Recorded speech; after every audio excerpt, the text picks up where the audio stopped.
Hey, everyone.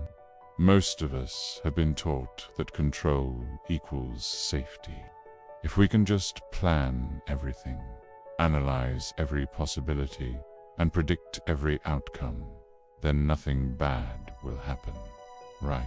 But here's the paradox, and I bet you've felt this. The more you try to control your life, the more anxious you become. The tighter you grip the steering wheel, the less alive the journey feels. Control promises us peace, but what it actually delivers is pure exhaustion. Today, we're going to dive into a truth that might be hard to hear at first. Anxiety is uncaused by the chaos of life. It's caused by our resistance to that chaos. On the surface, trying to control everything looks so rational, so strong. We make schedules, detailed plans, backup plans for our backup plans.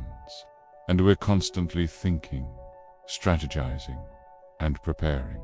It looks like strength, but psychologically, this drive for control isn't coming from a place of confidence. It's coming from a place of deep mistrust. It's a mistrust of life itself, a mistrust of uncertainty, and ultimately, a mistrust of our own ability to handle whatever comes our way. Our mind desperately tries to turn life into a neat, predictable system, like a math equation, where, if we just plug in the right variables, we get a guaranteed outcome. But life isn't a math equation. It's a wild, open, creative process filled with countless unknown variables. And when our mind can't tolerate that uncertainty, when it can't accept that some things are simply unknowable, it creates tension, a deep, humming tension that spreads through our entire being. That tension is what we call anxiety. It's not a sign that something is actually wrong with the situation. It's a sign that our mind is refusing to accept reality as it is, that not everything can be managed, predicted, or controlled. So why does trying to control everything actually make our anxiety worse instead of better? It's a vicious cycle, a feedback loop that's easy to get trapped in. Let's break it down. It starts with a desire for safety. You want to feel safe, so you seek control. To maintain control, you have to constantly monitor everything, your environment, other people, your own thoughts and feelings. This constant monitoring creates a tremendous amount of mental noise. It's like having 100 radio stations playing in your head at once. This noise, this internal chaos, increases your anxiety. Your brain interprets this high level of anxiety as a signal of danger. And what do you do when you feel danger? You guessed it. You try to control even more, tightening your grip, which just starts the whole cycle over again, but with even more intensity. It's crucial to understand this is not a character flaw. You're not weak or broken for being stuck in this loop. It's a mechanical process, a glitch in our psychological software. The problem is that this constant need for control keeps our nervous system in a permanent state of high alert, in fight-or-flight mode. Your body never gets the signal that says, it's safe now, you can relax. And without that signal, genuine, deep peace is literally impossible to experience. Your body and mind are always braced for impact, waiting for the other shoe to drop. Now let's talk about the cost of this control, because it's a heavy one. When you grip life this tightly, you essentially freeze your own energy. It stops flowing. Think of it like a river. A healthy river flows, adapts, and moves around obstacles. But if you try to dam it up and control its every movement, it becomes stagnant. The same thing happens to us. Our creativity dries up. Our spontaneity dies. Joy, which is often found in the unexpected, becomes a rare visitor. You find yourself constantly preparing for life, but never actually living it. You're always getting ready for the party, but you never walk through the door and dance. Even rest becomes another task to be managed. It gets scheduled, optimized, and controlled. I will relax from 8 p.m. to 9 p.m., but you can't force relaxation. Silence starts to feel uncomfortable, even threatening. Stillness feels like a danger zone. Why? Because when we're silent and still, the distractions fall away. And distraction is the primary tool that the controlling mind uses to avoid looking at itself, to avoid true self-awareness. In the quiet, we have to face the very uncertainty we've been running from. So, if control is causing all this pain, why is letting go so terrifying? It feels like jumping out of a plane without a parachute. It feels like danger, but it's not because letting go is inherently dangerous. It's because control has become our identity. We've fused with it. If you stop controlling, a flood of scary questions rushes in. Who are you without the planner, the fixer, the strategist? What guarantees do you have left? What happens if things unfold in a way you didn't plan for? The fear isn't really about the events themselves. It's about losing the illusion of certainty, the illusion that we were ever in charge in the first place. But that certainty was never real to begin with. It was a security blanket we were clinging to, and it was suffocating us. This is where the shift happens. It's a subtle but profound change in perspective. We move from a mindset of control to a mindset of participation. There's a crucial distinction here. Control says, I must force life to behave the way I want it to. It's an act of will, almost an act of violence against the natural flow of things. Participation, on the other hand, says, I act, I do my part, but I allow life to respond. I am a partner, not a dictator. You still make decisions. You still take responsibility for your actions. This isn't about becoming passive or giving up. You still plant the seeds, water the garden, and pull the weeds. But you don't scream at the sun to shine or curse the clouds when they rain. You do your part and you trust the process. You participate. When you begin to soften that grip of control, something amazing happens. Your awareness expands. You're no longer a prison guard, constantly watching the walls, on high alert for any escape. You become a witness. You can observe your thoughts, your feelings, and the world around you with a sense of curiosity and openness instead of judgment and fear. And paradoxically, when you stop trying to micromanage every detail, your clarity actually increases. You see the bigger picture. So the core insight from all of this is simple, but it's not easy. Control is not safety. It's the opposite. Trust is not passivity. It's an active engagement with life. And letting go is not weakness. It is the ultimate act of strength and courage. The moment you stop choking life, the moment you loosen your grip, it starts moving again. your energy starts flowing, and you can finally start breathing again. Thank you so much for joining me on this today. If this resonated with you, let me know in the comments. And be sure to subscribe for more conversations like this. See you in the next one. Anxiety feels urgent, doesn't it? It's convincing. It's loud. The voice in your head sounds so sure of itself, so certain that disaster is just around the corner. But what if that anxiety isn't intelligence? What if it's just noise?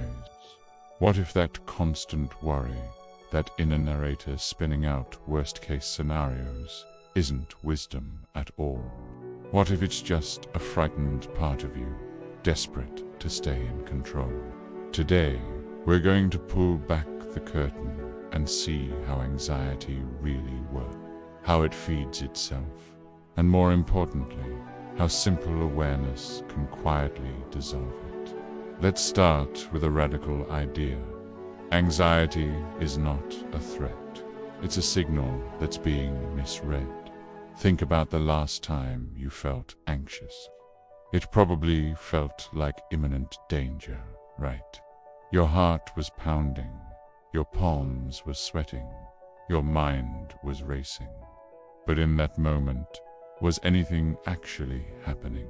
For most of us, most of the time, the answer is no. You were safe. Nothing was chasing you. The threat was in your head. Here's the thing. Our bodies react to our imagination as if it were a reality. When you imagine failing a presentation, your body doesn't know. You're just thinking about it. It responds as if you are actually failing right now. Those thoughts trigger a real stress response. Your nervous system simply cannot tell the difference between a real tiger and an imagined one. This is precisely why anxiety is so exhausting. You are physically and mentally fighting battles against events that exist only in your mind. It's like running a marathon while sitting on your couch. You feel drained, but you haven't gone anywhere. So, when that anxious feeling appears, what does your mind immediately tell you to do? It says, think more, analyze everything, prepare for the worst. It feels like the right thing to do. We believe that if we just think hard enough, we can solve the problem and make the anxiety go away. But here's the trap. Anxious thinking doesn't solve problems. It just circles them. You know the script. It goes something like this. What if I mess up? Did I do enough to prepare? What if they don't like me? What if this anxious feeling never ends? This isn't problem solving. It's a closed loop. The goal of this kind of thinking isn't to find a solution.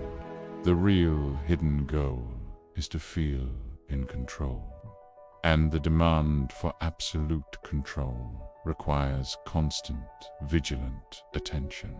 So you think, and you think, and you think, not to find an answer, but to maintain the illusion that you're managing the threat. But all you're really doing is feeding the anxiety, giving it more and more of your energy and attention, making the loop tighter and the feeling stronger. But there is a missing key, a simple, profound fact that most of us overlook in the heat of an anxious moment. And it's this: if you can observe a thought, you are not the thought. If you can notice the feeling of anxiety in your body, you are not the anxiety. Think about it. There is a part of you, a silent part of your consciousness, that is simply watching all of this unfold. It's the part of you that can say, wow, my heart is beating really fast. Or there's that worry about the future again. This is the observer.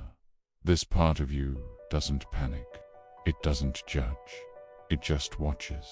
The moment you can shift your identity from being the person asterisk in asterisk, the anxious story, to being the person asterisk watching asterisk, the story, the spell begins to weaken. This isn't about fighting your thoughts or forcing them to go away. It's not about suppression. It's about clarity. It's about seeing the thought for what it is. Just a thought. A temporary mental event passing through your awareness. Not an absolute truth about reality. When you observe it, you create a little bit of space. And in that space, there is peace. This leads us to a crucial paradox. Fighting anxiety only makes it stronger. Every time you struggle against it, you send a powerful message to your nervous system. This is dangerous. This is an emergency. When you avoid situations that make you anxious, you are confirming the threat. When you try to control every little detail to prevent anxiety, you are confirming the threat. When you resist the feeling and desperately try to push it away, you are confirming the threat. Anxiety feeds on the importance you give it. It's like a fire. If you keep throwing logs on it, logs of attention, resistance, and fear, it will keep burning. But what happens when you stop feeding it? What happens when you stop treating it as a 5-alarm emergency? It starts to lose its fuel. It smolders, and eventually it goes out on its own. This is not about being passive. It's about being wise. It's about understanding the nature of the fire and refusing to give it what it needs to survive. So, what is this anxious energy really? You can think of it as frozen energy. It's movement without direction. It's a powerful life force that has gotten trapped in the loops of the mind instead of being expressed out in the world. Your body wants to take action, to move, to create, to connect, but your mind keeps it locked in place, looping over the same fears and worries. That's why anxiety feels so restless, so tight, so exhausting. You feel revved up and paralyzed at the same time. The natural antidote to this is to get that energy moving outward again. This can be as simple as going for a walk, dancing to your favorite song, calling a friend, or working on a creative project. When energy moves through you and into the world through movement, engagement, and expression, the mental loop breaks naturally. You're not fighting the anxiety. You're just giving the energy a new, healthier direction. You're unfreezing it and letting it flow. So, let's put this all together into a simple practice. The practice of witnessing. The next time you feel anxiety bubbling up, instead of asking your usual question, how do I stop this? How do I get rid of this feeling? I want you to ask a different question. Can I just watch this for a moment without reacting? First, just notice the physical sensation in your body. Is it a tightness in your chest, a knot in your stomach, a buzzing in your hands? Just notice it without judgment. Second, give it a name. You can say to yourself, this is anxiety, or hello, worry. Naming it helps you separate from it. It's not, I am anxious. It's I am noticing a feeling of anxiety. See the difference. Third, stay present with the sensation. Don't run from it, but don't get lost in it either. Just be with it. Fourth, breathe. Take a slow, deep breath. Your breath is an anchor to the present moment. It reminds you that right here, right now, you are okay. And finally, the hardest part, do nothing else. Don't try to fix it. Don't analyze it. Don't judge yourself for feeling it. Just observe. Observation is not a passive act. It is an incredibly powerful one. Because what is seen clearly, with non-judgmental awareness, no longer controls you from the shadows. The core insight here is this: anxiety survives on your attention, not on actual danger. Silence and observation weaken it far more than frantic analysis ever could. You don't heal anxiety by winning arguments with the voice in your head. You heal it by realizing you don't have to show up for the argument at all. You can just step outside and let it go. Thank you so much for joining me on this exploration today. If this resonated with you, please consider liking this video and subscribing for more content on finding peace from the inside out. Have you ever noticed that most of your anxiety isn't really about what's happening in your life? It's about protecting an image of being strong, capable, successful, always in control. We all wear these masks, thinking they keep us safe, respected, and liked. But what if the mask you're so busy protecting is the very source of your suffering? Today we're going to explore the incredible freedom that appears when you stop trying to be someone, and you finally allow yourself to just be real. This isn't about giving up, it's about waking up. Let's start by talking about the persona. That's the role you mistake for yourself. Think about all the roles you play every single day. You're a professional at work, a partner at home, maybe a parent, a loyal friend, a high achiever. These roles are useful, even necessary. They help us navigate our social world. But the problem begins when you start to believe that you are the role. When your sense of self-worth becomes completely tied to how well you perform in that role. When this happens, anxiety becomes almost inevitable. Why? Because performance is fragile. It can change in an instant.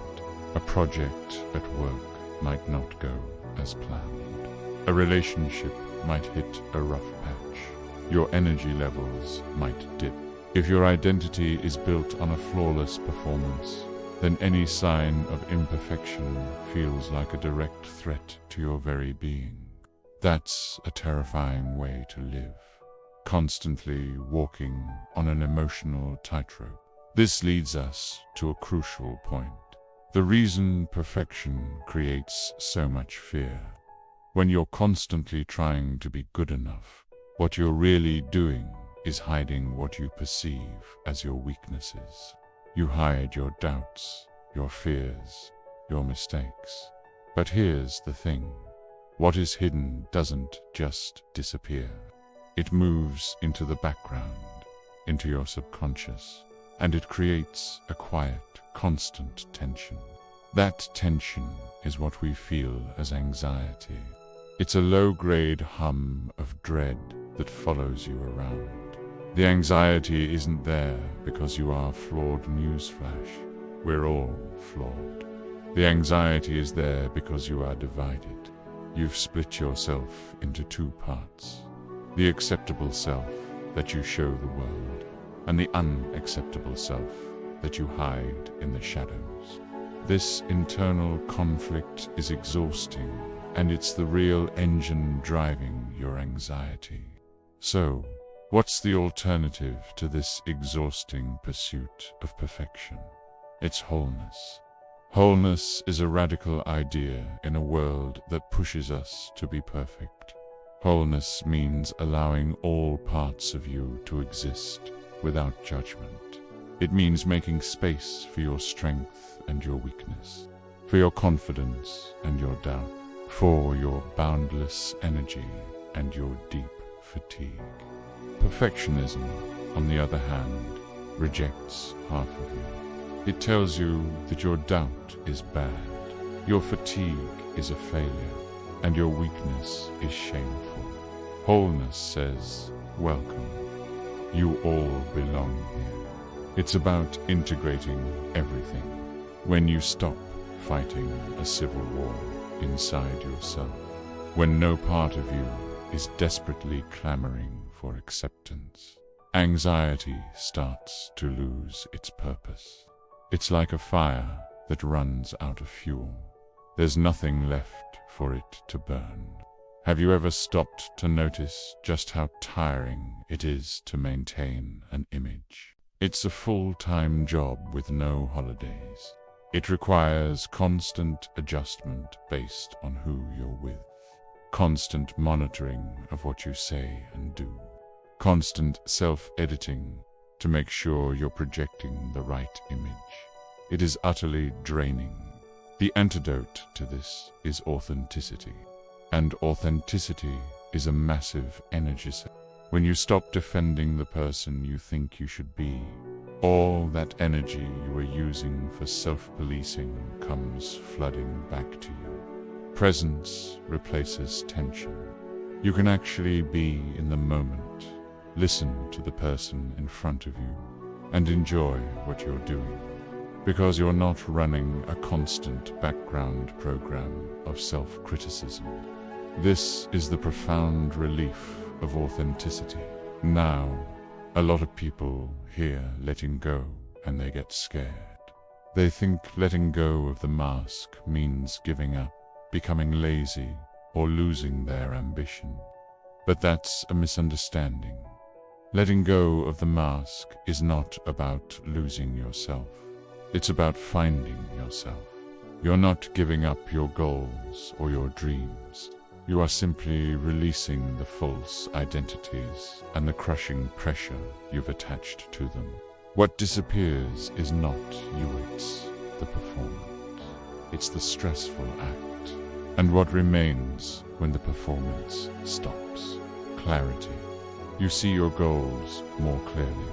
You understand your true motivations. The real you, the one that's been underneath the mask all along, finally gets to breathe. So what does it actually look like to live without the mask? When you stop performing, you'll notice some incredible shifts. First, your decisions become simpler. You're no longer asking, what will people think? Or what's the right move to maintain my image? Instead, you ask, what feels true for me? Second, your relationships become real. Instead of connecting based on shared masks, you connect on a human level with all your beautiful imperfections. This is where true intimacy is born. Third, your actions feel lighter. You do things from a place of genuine interest or desire, not from a place of obligation or fear. And finally, the big one, anxiety naturally fades. Not because your life is suddenly perfect or all your problems are solved. Anxiety fades because you are no longer divided against yourself. You're a unified, whole being, and that inner peace is far more powerful than any external validation. As we bring this to a close, I want to leave you with a final, core insight that ties everything together. You cannot control your life into a state of peace. You cannot think your way into a feeling of safety. And you absolutely cannot perform your way into a sense of worth. Peace, true inner peace, appears when the resistance ends. It doesn't arrive when everything is finally fixed and solved. It arrives the moment you stop fighting what already is. When you stop fighting your own feelings, your own supposed flaws, and the reality of the present moment. That is the ultimate freedom. I hope this gives you something to reflect on. If this resonated with you, please consider liking the video and subscribing for more content on finding inner freedom. Be kind to yourself, and I'll see you in the next one. If you're still here, still watching my videos, I just want to say something simple. Thank you. In this world of endless noise and constant distractions, the fact that you choose to spend your time here with me means more than you can possibly imagine. It means you're one of those rare people who wants to go deeper, who wants to question things, and who looks for answers inside yourself, not just on the surface. I am honestly so happy that there are people like you who share these interests, these questions, and this search for meaning. So, if you feel like this space resonates with you, please hit that like button, subscribe to the channel, and maybe share this video with someone you know who might need it. Your support helps this content reach more people who are also quietly searching. Thank you for being here, really.